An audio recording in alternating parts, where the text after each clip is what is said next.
Bismillahirrahmanirrahim. Assalamualaikum warahmatullahi wabarakatuh.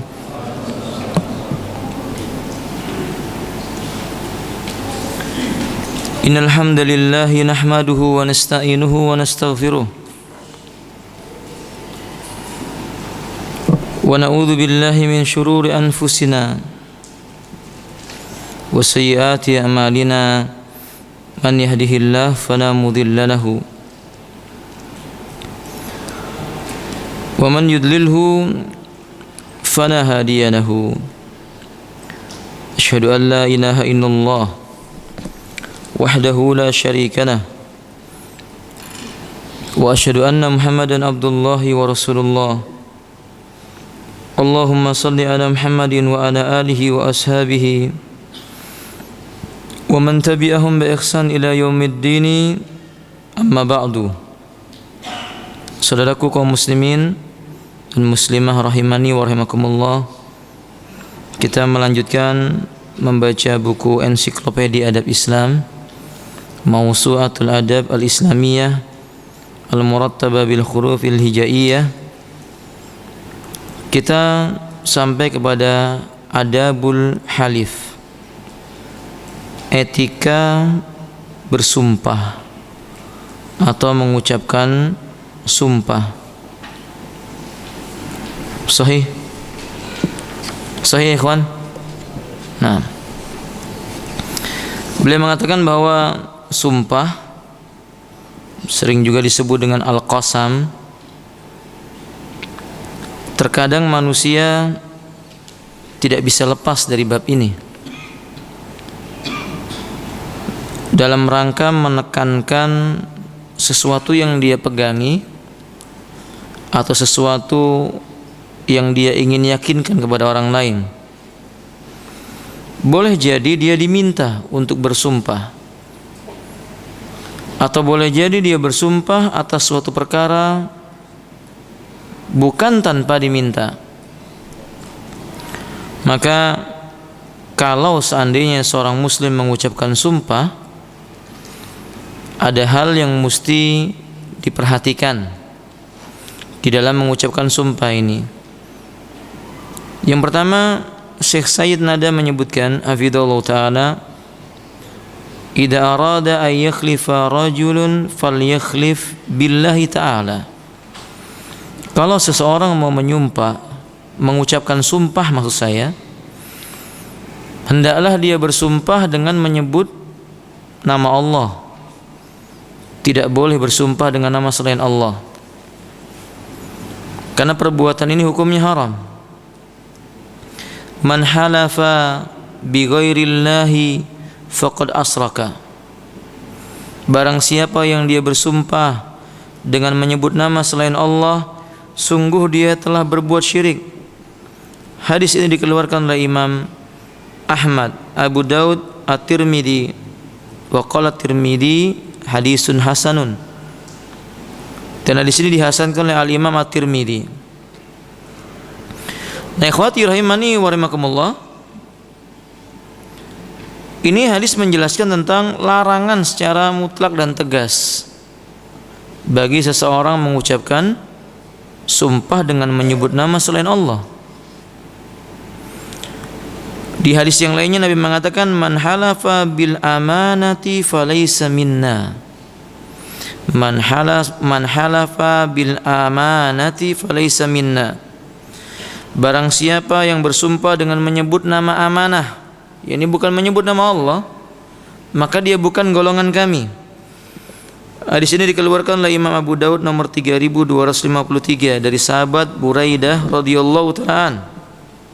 Dan hadis ini juga dikeluarkan oleh Al-Imam Ahmad, Al-Hakim, Ibnu Hibban, disahihkan oleh Al-Albani dalam kitab Sahih Sunan Abi Daud nomor 2788. Wallahu ta'ala a'lam bishawab. Kemudian hafizallah rahimanullah, di hadis yang lainnya Nabi juga menyebutkan, innallaha yanhaakum, sesungguhnya Allah telah melarang kalian an takhlifu bi abaikum, kalian bersumpah dengan menyebut nama bapak dan nenek moyang kalian. Faman kana halifan, maka barang siapa dia bersumpah, falyakhlif billah, hendaklah dia bersumpah dengan menyebut nama Allah, seperti berkata wallahi, tallahi, bahasa kita demi Allah. Ini benar. Wa illa, kalau seandainya dia tidak mau yang demikian itu, falyasmut, sebaiknya dia diam, jangan bersumpah dengan selain nama Allah Azza wa Jalla. Sesungguhnya Ibnu Mas'ud radhiyallahu ta'ala menyebutkan, wa an akhlifu billahi ta'ala wa huwal kadhib ahabbu ilayya min akhlifu bi ghairillahi ta'ala.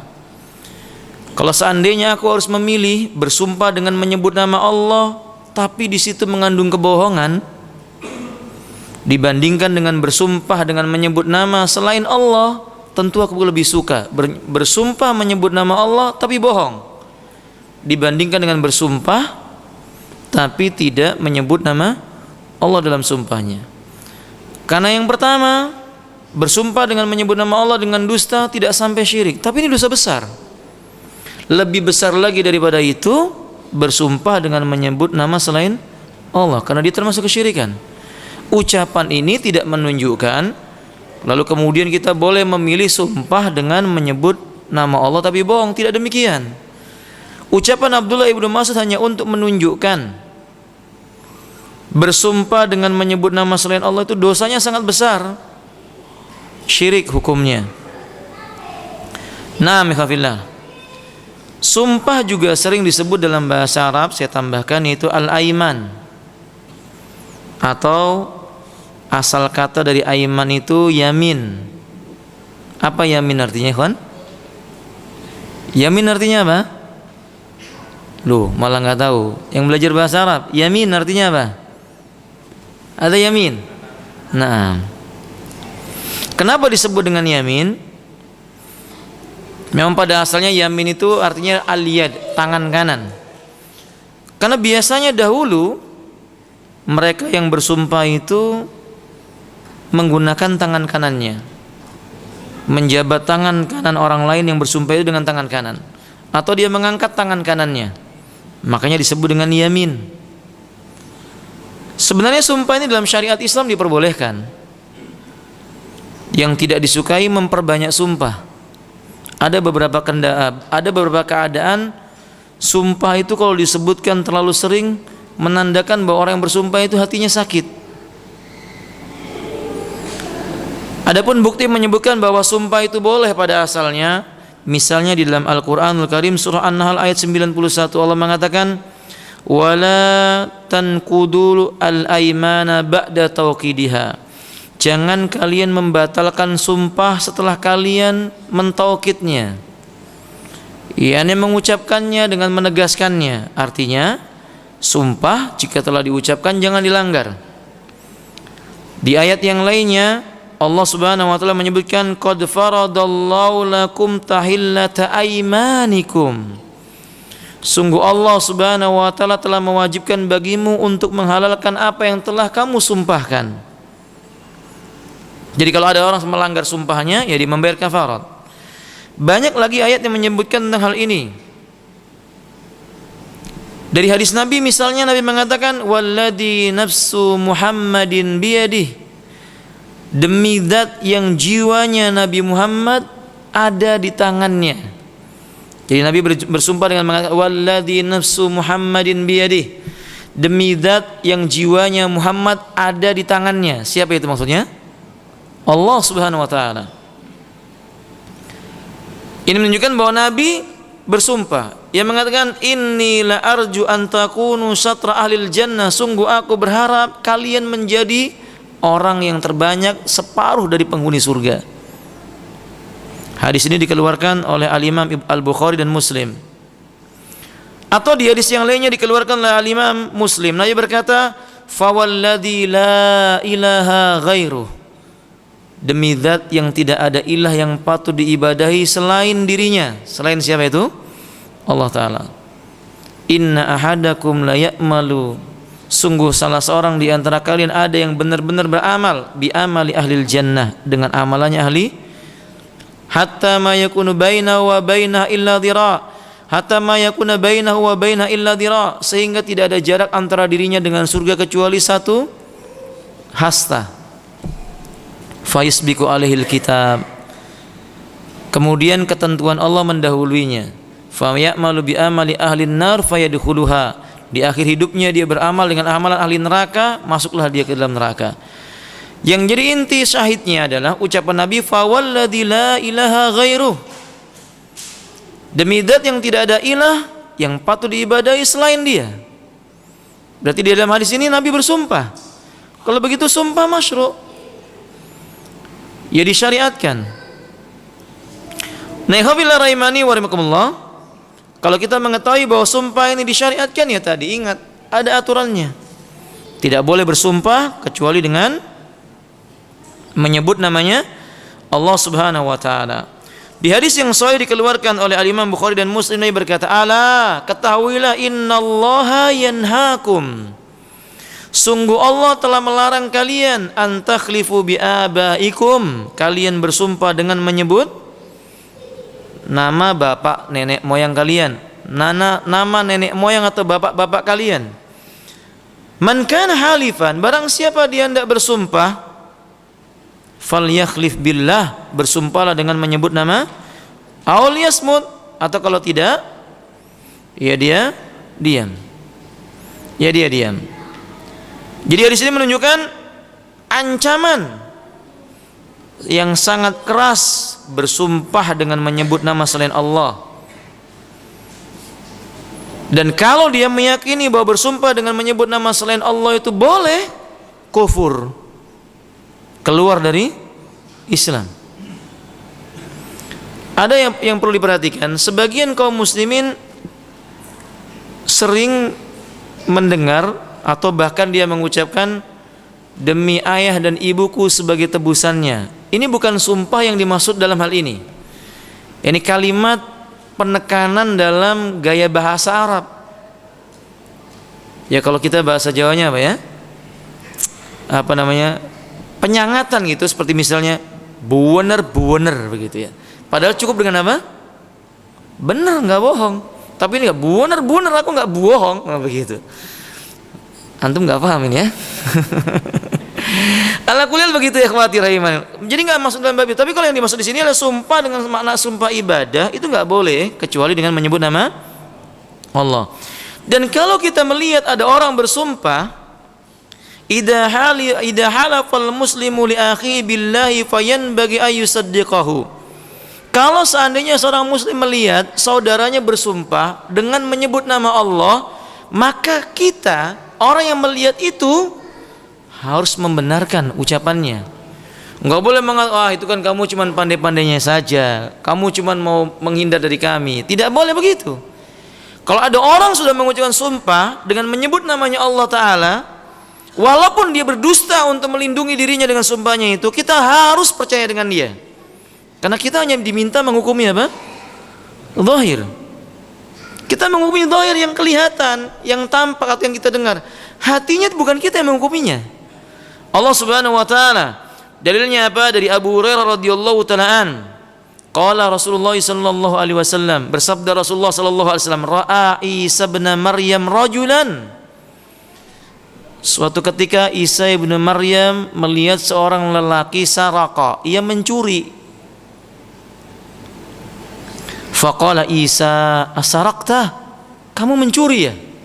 Qal, kalla walladzi la ilaha illa huwa, sekali-kali tidak. Keliru kamu tadi, demi zat yang tidak ada ilah yang patut diibadahi kecuali dia, aku tidak mencuri.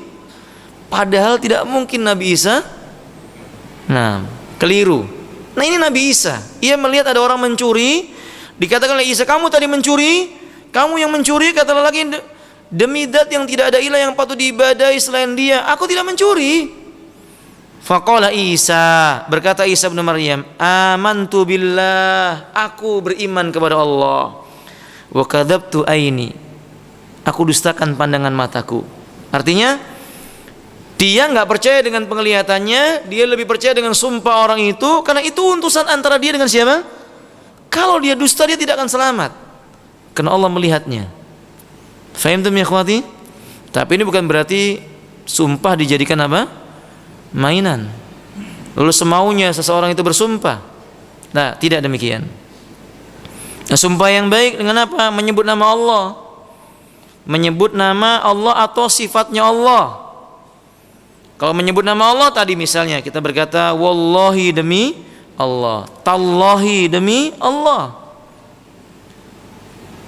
6. Contoh bersumpah dengan menyebut nama, dengan menyebut sifat tadi itu. Walladzi nafsi biyadih. Demi zat yang jiwaku ada di tangannya. Yani sifat Allah Subhanahu wa taala. Apa itu, ikhwan? Allah punya apa? Tangan.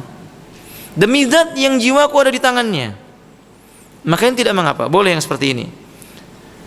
Di hadis yang lainnya Nabi berkata, la takhlifu bi abaikum, jangan kalian bersumpah dengan menyebut nama bapak-bapak kalian. Kenapa demikian? Sebab sumpah ini merupakan bentuk pengagungan kepada sesuatu.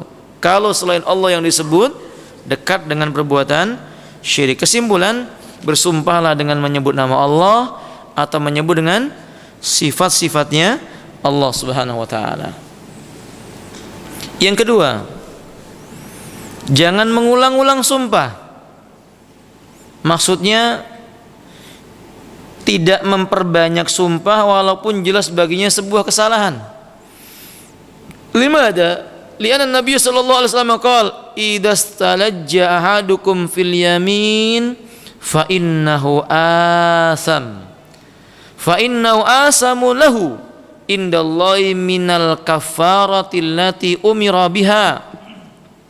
Apabila salah seorang dari kalian mengulang-ulang sumpahnya, memperbanyak sumpah, yakni diulang-ulang sumpahnya, maka dia berdosa di sisi Allah lebih daripada kafarat yang telah Allah perintahkan. Ibnu Hajar mengatakan yang maknanya termasuk mengulang-ulang, yakni dia terus tetap berani mengerjakan suatu perkara padahal telah jelas kesalahannya.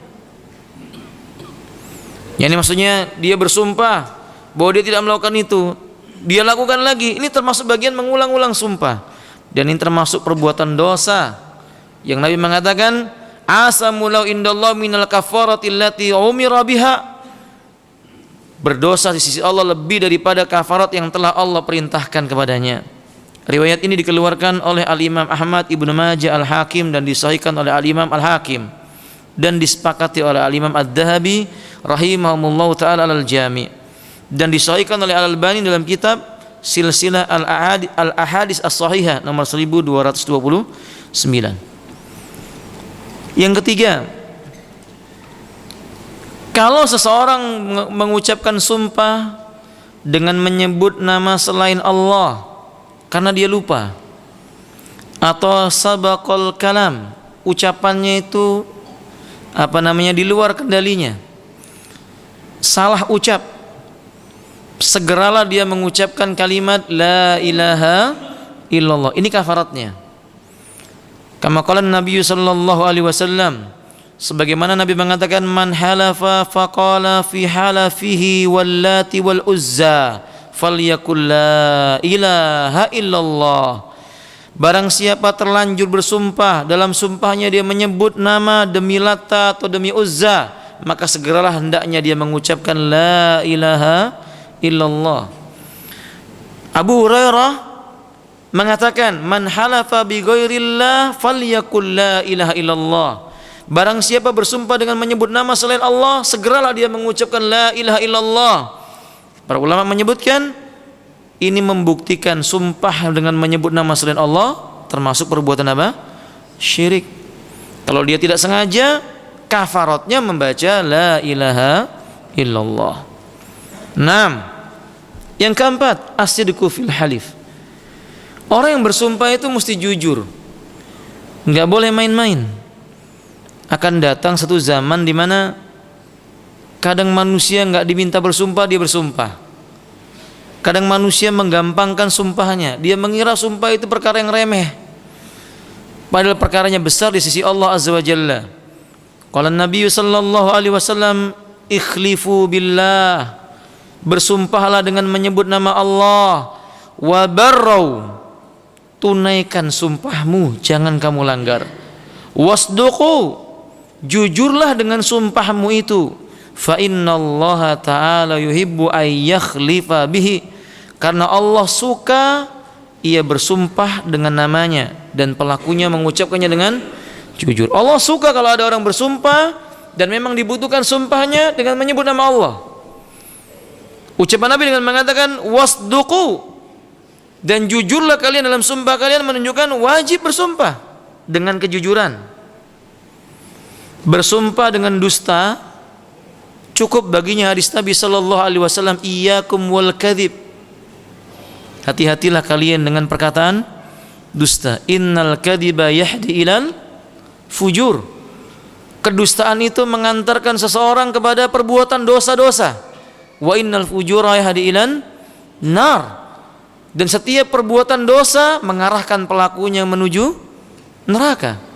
Apalagi dia bersumpah dengan menyebut nama Allah dengan dusta, tentu perkaranya lebih besar. Kaburat kalimatan takhruju min afwahim iyyakuluna illa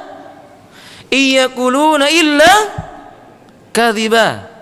Sudah hafal ayat ini tuh? Sudah hafal insyaallah ya? Kaburat kalimatan takhruju min afwahihim iyyakuluna illa kadziba. Sungguh besar perkaranya kalimat yang keluar dari mulut mereka di sisi Allah ancamannya.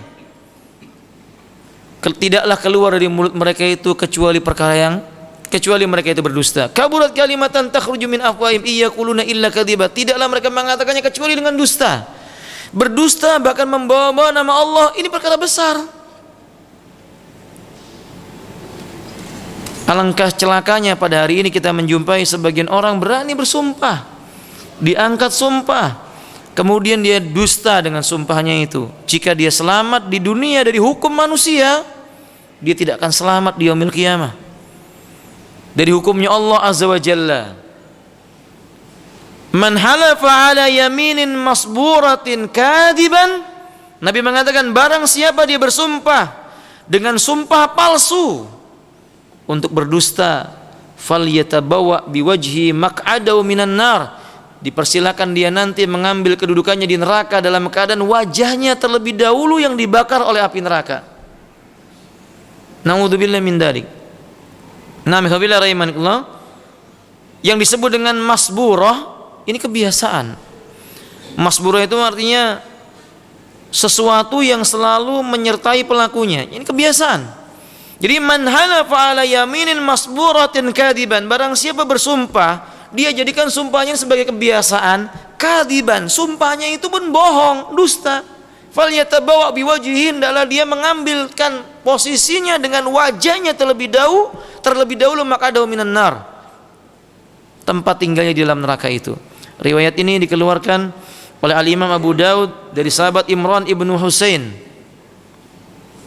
Terdapat dalam kitab Sahih Sunan Abi Daud nomor 2778. Allah Subhanahu wa taala berfirman, "Innal ladzina yashtaruna bi ahdillahi wa aymanihim samanan qalila."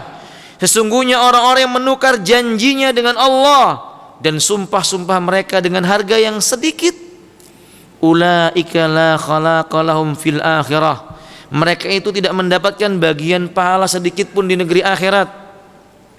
Wala yukallimuhumullah, dan Allah tidak mau berbicara kepada mereka. Wala yanzuru ilaihim, dan Allah tidak mau memandang kepada mereka yaumal qiyamah, di hari kiamat nanti. Wala yuzakkihim, dan Allah tidak akan mensucikan mereka. Walahum adabun alim, dan Allah sediakan bagi mereka yang pantas adab yang pedih. Naudzubillah min dzalik. Ini ancaman bagi mereka yang bersumpah dengan kedustaan. Yang kelima, ikhwafillah, yakni membenarkan orang yang bersumpah dengan menyebut nama Allah dan ridha menerima sumpahnya. Tadi sudah kita sebutkan di antara dalilnya. Dalil yang lainnya yang mengatakan man halafa billah falyasduq wa man hulifa lahu billah falyarda wa man lam yarda billah falaysa minallah. Barang siapa bersumpah dengan menyebut nama Allah, hendaknya dia jujur. Dan barang siapa ada orang bersumpah dengan menyebut nama Allah untuknya, hendaklah dia redha dengannya. Dan barang siapa yang dia bersumpah dengan menyebut nama Allah Hendaklah dia ridha dalam barang siapa dengan bersumpah adalah dia menyebut nama Allah dan orang yang mendengarnya ridha. Kata Nabi, barang siapa yang tidak ridha nama Allah disebut dalam sumpahnya itu, maka dia bukan golongan dari Allah Ta'ala. Artinya Allah tidak memberikan jaminan baginya. Di hadis yang lainnya tadi sudah kita bacakan hadisnya. Ra'a Isa bin Maryam rajulan yasrik. Fi riwayah saraqa. Faqala law asrakta qala kalla wallahi alladzi la ilaha illa huwa. Faqala Isa amantu billah wa kadzabtu aini. Isa melihat seorang yang mencuri dan berkata, apakah kamu yang mencuri? Kata laki-laki ini, sekali-kali tidak, demi Allah yang tidak ada ilah yang patut diibadahi kecuali Dia. Kata Isa, aku percaya kepada Allah, aku beriman kepada Allah, dan aku dustakan dua mataku, yakni pandangan dan penglihatanmu kepadamu. Yang keenam, etikanya laksanakan sumpah. Kalau sudah bersumpah, jangan dilanggar sumpahnya. Dengan catatan, kalau sumpahnya tersebut bukan perkara yang diharamkan oleh Allah. Kalau misalnya ada orang berkata, kalau seandainya saya begini dan begitu, demi Allah saya akan menyembelih binatang di kuburan ini dan itu. Ini hukumnya haram. Sumpah seperti ini tidak boleh ditunaikan. Tapi kalau sumpahnya sesuatu yang baik atau sumpah yang haram lainnya, misalnya dia bersumpah, demi Allah saya tidak akan mau menginjakkan kakiku di rumahmu lagi. Padahal yang diajak bicara itulah adik kandungnya misalnya, saudara kandungnya, di mana Islam melarang kaum muslimin memutuskan tali silaturahim. Atau seorang ayah, biasanya begitu bapak atau ibu itu kalau marah kadang keterlaluan. Sebagian orang tua kalau marah dia berkata, kamu bukan anakku lagi. Dia memutuskan tali silaturahim. Lihatlah Nabi Nuh, seburuk apapun anaknya, Nabi Nuh tetap berharap kepada Allah supaya anaknya diselamatkan oleh Allah Ta'ala. Tapi kemudian Allah mengingatkan, innahu amalun ghairu shalih. Sudahlah wahai Nuh, itu anakmu bukan termasuk bagian dari amal saleh. Ada Nuh alaihissalam.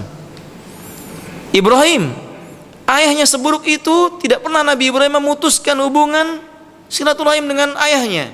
Ia hanya menegaskan dalam masalah akidah, inni bari'um minkum wa mimma ta'budun. Sesungguhnya aku telah berlepas diri dari kalian dan apa-apa yang kalian sembah. Ini disebabkan karena kesyirikan dan kekufurannya. Sa'ad bin Abi Waqqas, ibunya musyrik, Nabi memerintahkan menyambung tali silaturahim dengannya. Maka kalau seseorang itu bersumpah dengan mengatakan, demi Allah saya tidak mau lagi bertemu dengan fulan bin fulan, padahal dia adalah kerabatnya, ini sumpah yang salah, wajib dibatalkan. Wajib dibatalkan. Nanti insya Allah akan sampai dalil yang menjelaskan tentang hal ini. Nah, kalau sumpahnya sumpah yang baik, kalau dia mengatakan demi Allah,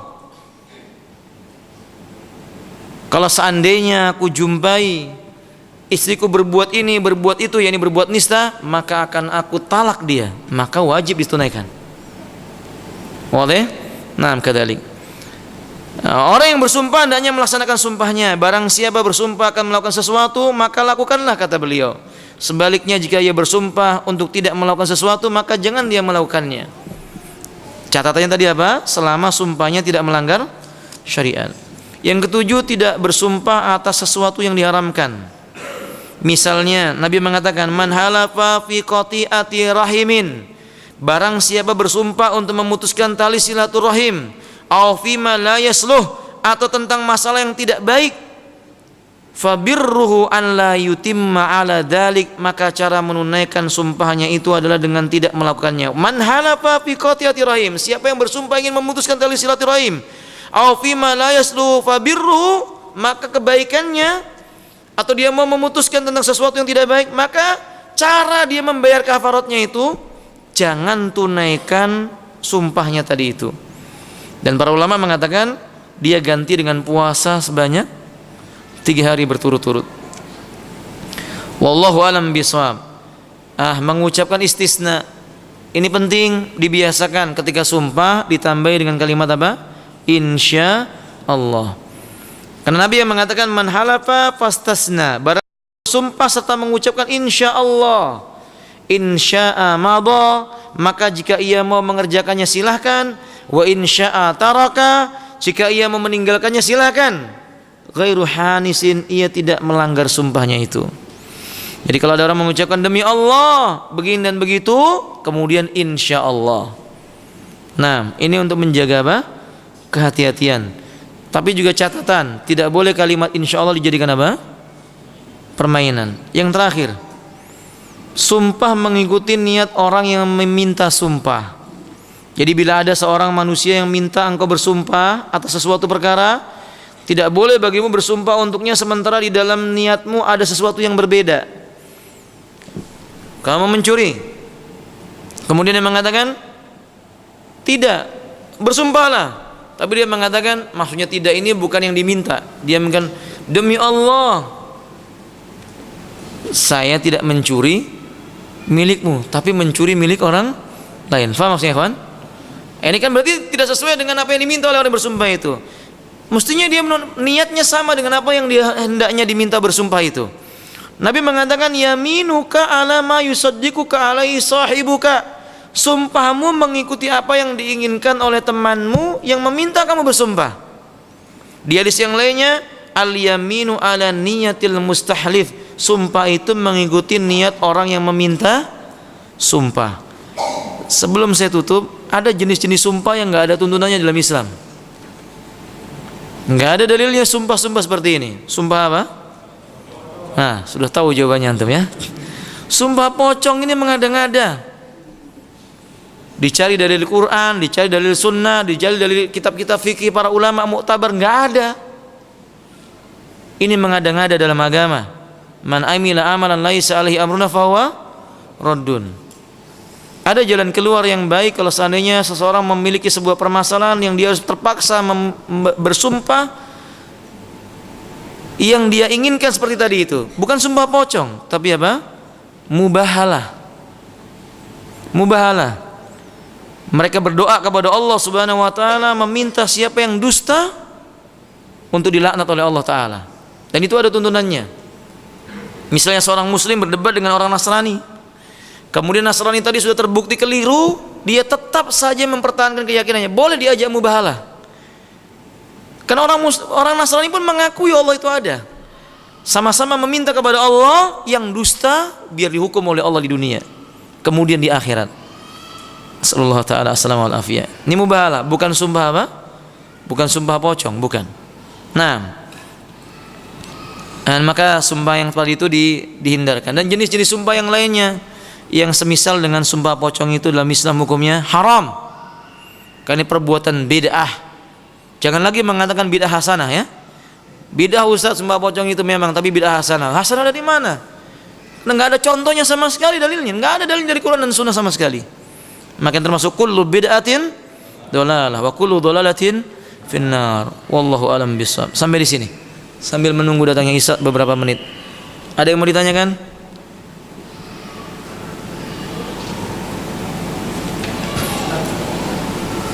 Ya. Kalau di pengadilan Indonesia kan pakai aturan pakai tuntunan aja. Enggak ada tuntunannya. Bersumpah dengan meletakkan Quran di atas kepala, tidak ada tuntunannya. Yang diperselisihkan oleh para ulama bersumpah dengan menyebut Al-Quran, demi Al-Quran. Apakah boleh ataukah tidak? Bukan Quran diterangkan di atas kepala, bukan. Mestinya sumpah itu diperingan saja lafadznya, ucapkan demi Allah. Atau mengucapkan tadi itu apa namanya? Demi zat yang jiwaku ada di tangannya, atau yang semisal daripada itu. Tapi bersumpah dengan meletakkan Quran di atas kepalanya tidak ada dalilnya sama sekali. Enggak dijumpai nas dalam Al-Quran maupun hadis Nabi sallallahu alaihi wasallam. Wallahu a'lam bishawab. Nah.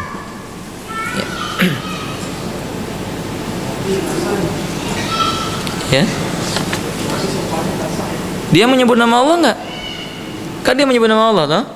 Ketika dia menyebutkan demi Allah, walaupun Quran yang kita bahas itu meletakkan Quran di atas kepalanya. Secara hukum Islam nggak ada dalilnya. Faham nggak? Tapi kan dia tetap mengucapkan apa? Demi Allah. Berarti semuanya berlaku baginya.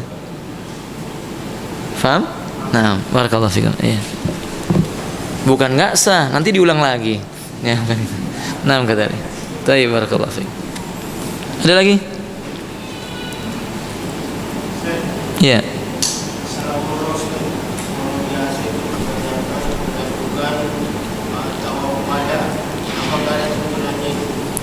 Tawaf wada ketika umrah. Ketika umrah biasa, adakah tawaf wada? Oh, nah demikian. Tawaf wada, ikhwati rahiman, kalau diperselisihkan oleh para ulama ketika umrah.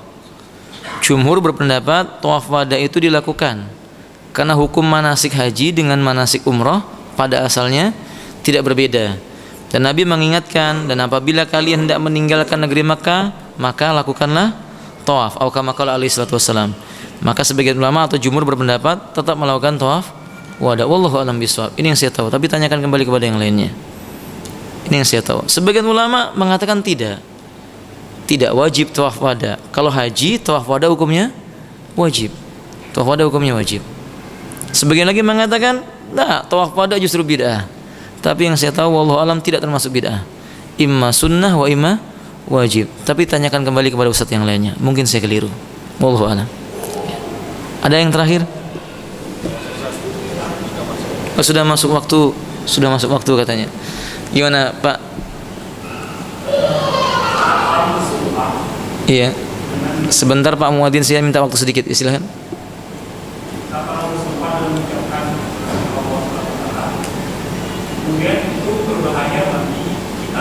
Iya. Bayar kafarah. Jadi kalau misalnya ada orang bersumpah, demi Allah saya, kalau seandainya kamu terima lamaran saya mau nyebrang di lautan dengan berenang. Nah, ini mudarat. Misalnya begitu, mau nyebrang lautan dengan berenang, mudarat, nggak ada kapal, ya. Maka ketika dia bersumpah dengan itu, ini mudarat. Sumpah yang seperti ini, hadis Nabi menyebutkan la darar wala dirar, nggak boleh merusak diri sendiri dan orang lain. Batalkan sumpahnya, kemudian membayar kafarat. Seperti kafaratnya tadi seperti apa? Berpuasa sebanyak 3 hari. Wallahu alam. Demikian saudaraku, semoga bermanfaat. Mohon maaf apabila ada salahnya. Akhiru da'wana alhamdulillahirabbil alamin wa subhanakallahumma wa bihamdik asyhadu an la ilaha illa anta astaghfiruka wa atubu ilaik. Assalamualaikum warahmatullahi wabarakatuh.